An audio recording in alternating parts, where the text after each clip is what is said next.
जुन्या पेन्शनची मागणी करणाऱ्या संघटनांशी बैठकीमध्ये चर्चा। अर्थसंकल्पीय अधिवेशनापर्यंत पेन्शन संदर्भात योग्य निर्णय घेऊ, मुख्यमंत्री शिंदेंसह उपमुख्यमंत्री अजित पवार यांचं आश्वासन। जुन्या पेन्शनसाठी राज्यातील 17 लाख शासकीय कर्मचारी आजपासून संपावर। नाशिक आणि छत्रपती संभाजीनगरमध्ये शासकीय रुग्णालयामधील कर्मचाऱ्यांचं आंदोलन। आरोग्य सेवा विस्कळीत होण्याची भीती। संसदेमध्ये घुसखोरी करणाऱ्या चौघांवरती UAPA अंतर्गत गुन्हा दाखल। दिल्ली पोलिसांच्या तपासावरती गृहमंत्री आज दोन्ही सभागृहात निवेदन देण्याची शक्यता। संसदेच्या सुरक्षेमधील त्रुटी प्रकरणामध्ये गृह मंत्रालयाकडून चौकशीचे आदेश। CRPFचे महासंचालक अनिश दयाल सिंह यांच्या अध्यक्षतेखाली चौकशी समिती स्थापन। संसद भवन परिसरामधील स्मोक कॅन्डल जाळणारा अमोल शिंदे हा लातूर जिल्ह्यातील झरी गावचा।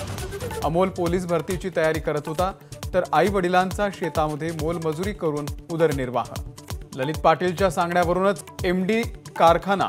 MD फॉर्म्युलासाठी लोहारे आणि पंतची भूषणला मदत।